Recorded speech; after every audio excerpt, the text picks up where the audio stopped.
Hi, everybody. My name is Michael Weiss-Malik. I get to introduce our guest today. Matt Geiger is the founder of Lunar Software and single-handed, basically, creator of a competitor to Google Earth known as EarthBrowser. It has some KML implementation and other fun stuff.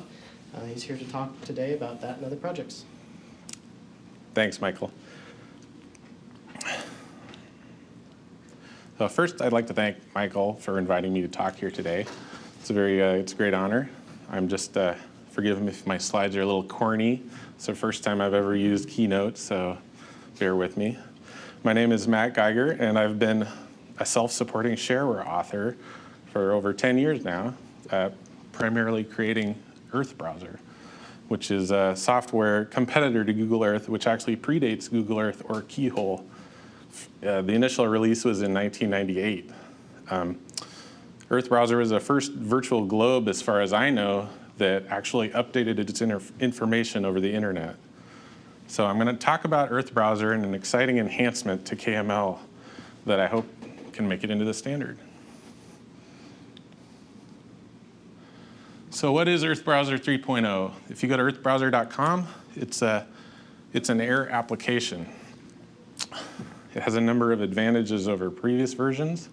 It was built using Flash 9 ActionScript and the Adobe Air runtime. EarthBrowser 3.0 supports about 90% of KML. Doesn't do photo overlays or regions yet, but that's coming. And also terrain isn't really an option at this point. Adobe Air brings many benefits to a platform. It's multi-platform, Mac, Windows, Linux. It has an embedded web browser, and it also has an internal SQLite database, which is great. And actually, it's very potentially can get in with Google Gears with the Flash platform at some point in the future, I'm hoping. Some of the disadvantages of Flash and Air is that it's very slow because it's software rendering, and you have to composite things very carefully and optimize your graphics very, very, very carefully. So, but however, I'm not going to talk about the EarthBrowser Air application today. I'm actually going to demonstrate the new EarthBrowser Web Plugin. So, EarthBrowser 3.0 was originally designed to run in the web browser, written in Flash ActionScript. Flash has the largest installed base of any software project, or any software product perhaps ever, I think. It claims 97% penetration in the market for version 9. Their latest one, it says 82% for the latest point release. I don't know if that's 97% is over-optimistic, but most of my customers seem to have it already, so I think it's probably pretty accurate. So since EarthBrowser is written in ActionScript, in Flash, it can run on any modern computer today without any installation required. So it can't be overstated how important that is not to ask somebody to actually install your software on their computer. I find a huge resistance to that in the shareware business. I have about 5% of people who actually look at my web page will bother installing my software. And in a corporate environment, it's just not really even an option for some corporations. And another advantage is new versions are automatic, since it's automatically downloaded from a website rather than having to update your version that's resident on your computer. So ActionScript is the language of Flash, and JavaScript, they're very related. They're both based on the ECMA script. And what this allows is it allows a simple and easy extensible bridge between EarthBrowser objects internally and the JavaScript web browser environment. And this could also even access the entire Flash library via the web browser through JavaScript. So it's limitless what could be extended via just a simple web page JavaScript. So the new version has KML features you can control via JavaScript. Camera, timeline, events, and exceptions are even transmitted across the bridge between Flash and JavaScript. And it also, EarthBrowser contains a completely skinnable graphical user interface that you can modify and extend however you like to give it your own look and feel. So Sorry about that. I'm looking at the wrong one. So I'm going to give a couple of demos here. I don't know how this is going to work. I didn't prepare it looking backwards, but I think I should be able to do it. The first example, I'm going to show a simple example which should be familiar to most people, how to embed a plugin in a web page using a div. And I'll also show some built-in layers that EarthBrowser supports.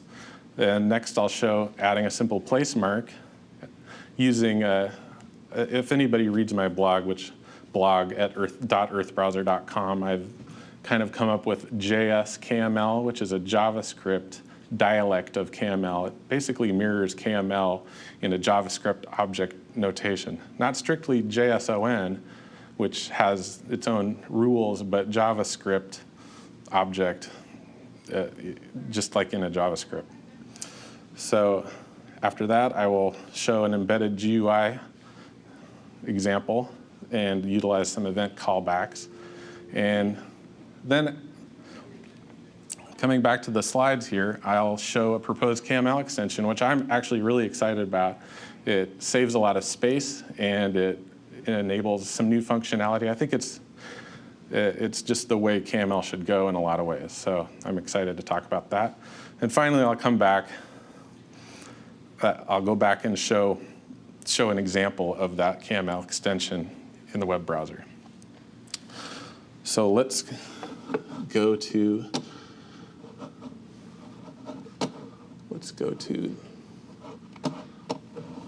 the example. So right now it's blank.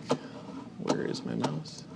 Okay, this should look familiar. I just have some CSS style here and a little JavaScript. I include the JavaScript library. Eventually that will be done through an API from our website, and you'll see on load, it just calls init. So to load the EarthBrowser plugin, just put it into the div and make a callback. And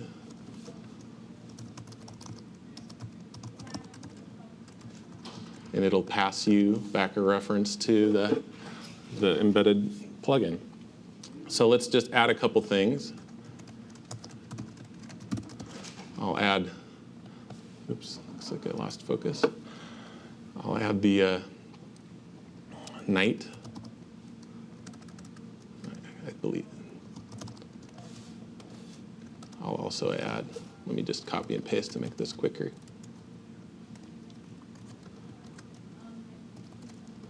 I'll add the night and lights, and I'll also add stars. And let's take a look. So here we have EarthBrowser running in a web, right in Safari. Can run in any web browser. Opera might have some issues. I haven't tested that one fully. But you get a 3D Flash globe running right in the web browser, which is really nice. You can zoom in, just like in Google Earth. Here's my hometown, Portland. I only have the NASA on Earth base, 15-meter base imagery. So if you guys want to donate some imagery to me, that would be great. I'll gladly take that. So let's go back out. And let's take a look at what else we can add here. Let me see. One of my favorite layers is the clouds.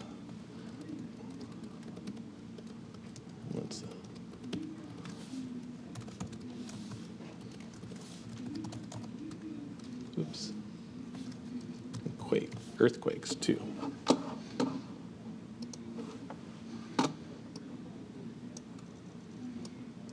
And these clouds will animate. I'll show you a timeline later on, and you can have that earthquakes animating. You can see here's the latest, some earthquakes that are late. You'll notice that some of the earthquakes pop up a little bit later because I can set an elevation layer. It's similar to regions.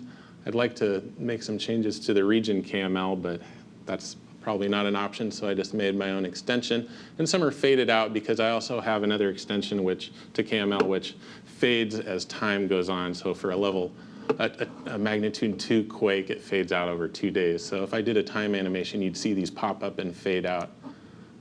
And then you can have internal divs on popping up on the description, just like in Google Earth. So let's try doing a little more stuff here. Let me go back.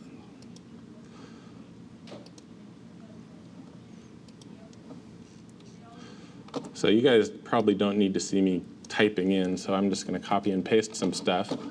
And right now I have another base layer that's enabled that's the cities. And what that does is it downloads about 2,000 cities at a time, so it doesn't freeze up the machine, downloading 100 or 100,000 cities at a time.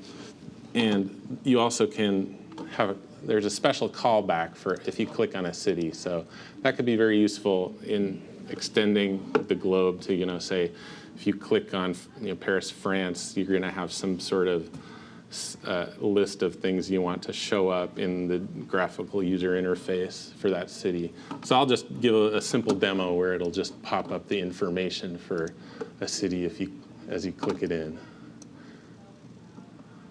So let's just wait for some. Here's Olympia, Washington. You'll see it just returns what we have. We have time zone, state, longitude, latitude, country, an ID. I use the geonames.org database of names. So this is the geonames ID, and it has an ASCII name and a UTF-8 name as well. So that's interesting and something I don't think Google Earth has, which it should. That a built-in database of cities is pretty useful, I think. Perhaps it does, but not in this way. So let me show another useful thing. It's adding a feature to the Earth. Very simple to do. I planned initially on creating a mirror to the new Google Earth plugin application API to, so I would be compatible with that. People could switch over to EarthBrowser if they wanted to. If they didn't want to, if their users didn't have Google Earth plugin installed already, they could default to me and then maybe go to Google Earth if that was what they, desired. So, but along the way, it just became difficult for me to create demos and to, work it all in. I can tell that it was perhaps a C++ interface to Java. It wasn't, but since it's such a natural extension of ActionScript, JavaScript is such a natural extension to ActionScript, I just found it easier to use this JS KML language to add features. So let me just show you.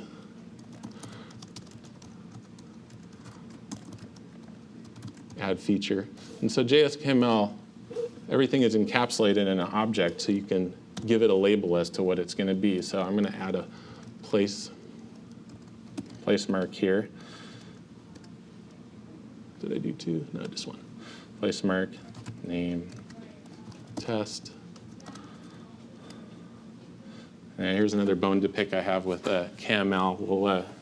We'll put an icon on here, and I wish it was just a simple icon href or something, but we'll just do it the way KML requires. Style, icon style, icon, href. Oops.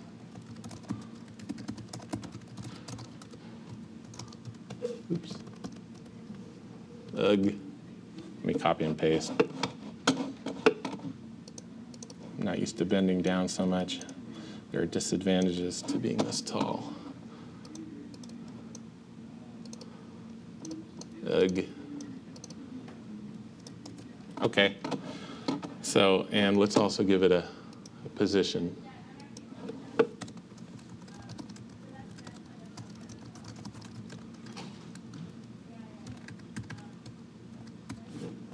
Okay.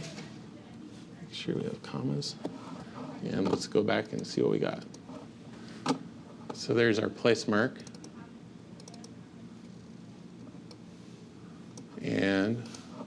doesn't do anything. Let me copy and paste a little thing. It's too much to type on, just to show you what's possible.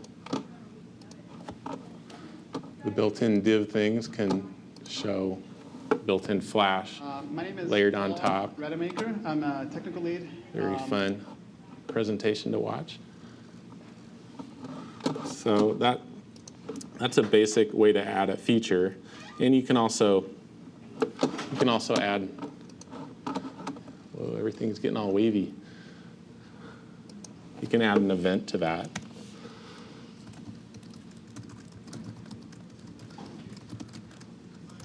Let's add an event.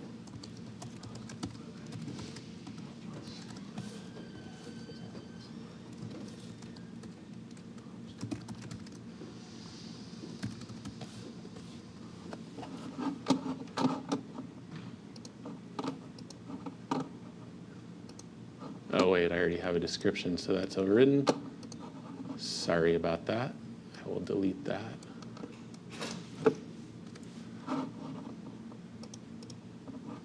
Try again. So you can see the events are work fine. There, it also has mouse over and mouse out and a number of other events. I haven't published an API yet. It's still in development. It's close, and I believe I'll have an API out at sometime next month. So you can also do, let me just start copying and pasting here. You can do polygons with line styles, transparencies. It pretty much does almost everything that KML can do. I kept writing this in ActionScript and waiting for the inevitable roadblock that would stop me from doing what I'm doing, and it just never came. So I just kept writing, and it's really been a pretty amazing process to be able to do this whole thing just directly in Flash without needing to write any C++ code or have any kind of plugins to install. Here's a couple more things. Just some embedded things. I put a frame per second calculator there. See, we get some pretty good, that's 18. It's averaging about 18 frames per second here. It's a little slower when you get out, when it has to, it's basically limited by fill rate, I believe. And here's something to go full screen. This is standard Flash, and it'll work on any website. You can make the globe go full screen. So now I'd like to talk about the KML extension that I'm so excited about. And let me first, okay, I've gone through all these. Now my KML extension, and then I'll show an example of that. My KML extension has to do with time. I feel that time is a second-class citizen in KML. Per feature time is the way it is right now. You can specify a particular time or a time span. And per feature time works, and it's flexible. It's simple to author. You use the ISO standard time representation, which is very simple for a human to understand. But it's awkward, and it's limiting in a lot of ways. Two obvious examples are animating a moving placemark. If anybody's ever tried to do that in KML, they realize that they have to jump through some hoops that aren't really necessary. And also animating an image across a ground overlay. My example would be in EarthBrowser, I have Doppler radar overlays over the continental US, and frame by frame, I have to have a separate ground overlay for each frame. So the current state of placemark animation, each point on the animation requires a separate placemark. Each of those is a dot there, and it'll remain on that dot until you reach the time frame of the next placemark dot, at which point it will switch to the new location. Well, that's choppy and unconvincing of an animation. And to turn them on and off, placemarks have to be grouped together. Otherwise, you have 100 placemarks, and which one are you going to turn off if you want to turn off that feature? So you have to group them in a folder and turn off the children. And another huge problem, I think, that really limits the functionality of Google Earth is there's no feature coherence. And what I mean by feature coherence is each object has to be represented by multiple objects in KML itself and also internally. So you can't just have a single object ID to describe a particular thing. So you can't have the camera following it. You can't have smooth animation between. You can't to pick out which point you are depending on which time frame, which point in time you are within the browser is a difficult task. It's impractical. So, and the current image animation is similar to the Placemark animation problem. Several identical ground overlays are created for each image icon, which is specified. Problems with this are similar, but somewhat more severe than for Placemarks because there's a lot more. Each animation requires a separate ground overlay, which is in essence a mesh that's in memory, and that mesh is used for a particular time frame, and then it's not used, but it's still resident if you want to have some sort of latency, if you don't want to have a latency problem. So memory processing and overhead for each separate mesh is a little more than it really needs to be. So, and again, there's no feature coherence, which leads us to my proposed solution, which is geometry-based time coordinates. So the problem is that time isn't correctly, in my opinion, integrated into KML.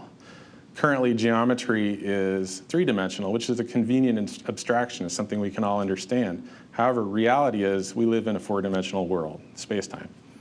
So the solution is to combine time with the geometry as either a four-tuple or separately, so you can keep the optional altitude value optional. Otherwise, you would have to have altitude there if you were going to specify time. So I think perhaps time as a separate tag would be more appropriate.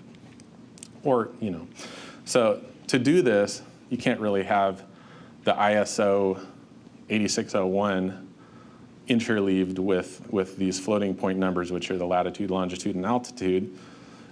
So I propose using modified Julian date to represent the time, which if you don't know what that is, it's the astronomical standard. It's a floating point representation of time based on the original Julian date, only modified down to have less precision. You don't need as much precision. So it's faster. A floating point number is faster to parse. It can be easily put in the coordinates tag along with the latitude, longitude, and altitude. And I think that's just the way to go. So the benefits you get from geometry and time placed together is you get reduced file size and complexity. In the example I'm about to show you, I've generated a number of data sets which would take up 1.2 megabytes because every minute I have a new place mark and at a new location. So I would have 1,800 place marks, each with their own time span. And it was reduced down to 60K, which is and of course this is all, G-zipped down, or zipped down, I should say. So it's kind of relative, but what you get is you get feature coherence. A single feature can represent the entire time series for an object that's animating. You also, by treating it as continuous value, you also can get smooth animation. You don't have the choppy animation anymore. You can also put different types of smoothing kernels on it. You can do a nearest neighbor, which would simulate the Google Earth today, or you could do linear interpolation, which is fast, or if you want to be really, fancy, you can do some continuous cubic splines, or perhaps there's more that would be feasible. So what does that mean for the current geometry? How do you integrate this new time into each geometry? And what does each geometry feature mean with time integrated into it? Point would specify a moving position. That's pretty clear. Line string and linear ring could represent a path trace if you specify an optional, how long in the past do you want the trace to go backwards. So that's a useful thing I found, and I'll show you an example of that with the demo I'm going to give in about a minute. Polygon, that would be an ideal situation to do a morph between two polygon states. And that would be really useful in EarthBrowser to do morphing between the 3-hour forecast data sets that I get from the National Weather Service. Multi-geometry probably would be something like, a multiplexer over the time frames. And model would be ideal to lend into some sort of keyframe animation. So let me talk about what my next little project I did was. I asked Michael here for an early key to the Google App Engine, and I created orbitcalc.com, which is I love it that you guys did Python with Django, and because that's what I use on my website, and I just love that system. So OrbitCalc outputs KML for currently orbiting satellites. I've translated a standard orbit calculation routines from C into Python, and I plan on open sourcing the project in the near future once I get some of the kinks worked out. In fact, as an aside, I have some great ideas that I'd love to have Google give me an unlimited account to make these open source project KML resource generation projects. It would be, I think, just a great thing for the computer industry in general. So what OrbitCalc does is it downloads the 2-line element satellite descriptors, which I believe are updated daily.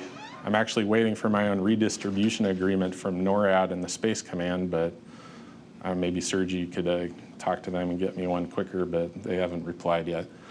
So it outputs KML using the new geometry time coordinates. So let me go to the demo of OrbitCalc and show you what this is all about here. Okay, here we go.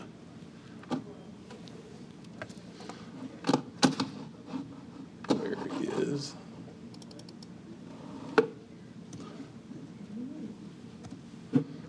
So here we have, this also demonstrates some of the GUI features. This is all in an external file, and the fading, the tweening is all done via JavaScript. Actually, the tweener is internal to ActionScript because that's faster, but you can call it from JavaScript, and you can have nice little drawers or whatever. This is a zoom thing. You can completely control, here's a time thing. And you'll see here, here's the International Space Station using these time coordinates. And this is where it's at right now. You can see it just crossed the night terminator, and it's going over the Pacific. And if you get in closer, you can see how it's moving. The camera is tracking that using this linear, I'm using linear interpolated coordinates between the point. And you'll see here, there's the line behind it is the orbit track. And you can also see, let me get it. Oops. What happened? Okay, let me get it full screen. Little, go away. So you can see there's other orbits. Here's the Hubble Space Telescope, GLAST, TOPEX. And I also have a nice little thing I think is really cool. It's the latest launched satellites, and you can see them, kind of getting into orbit there.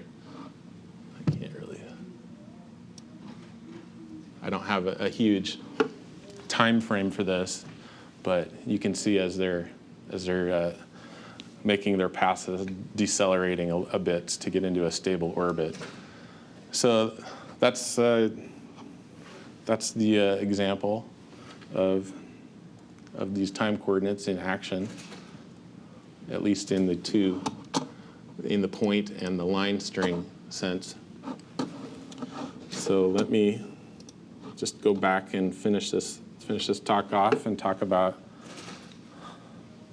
a little bit about. So what's next for EarthBrowser?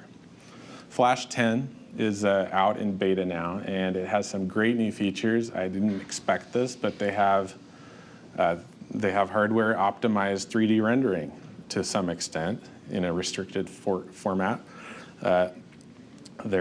It's almost perfectly designed to speed up EarthBrowser. There's native matrix operations. There's hardware accelerated triangle rendering. There is even a pseudo-fragment shading language that can be used to do things, really cool things I'm expecting, like normal maps and atmospheric scattering. It's pretty exciting to be a Flash developer at this point.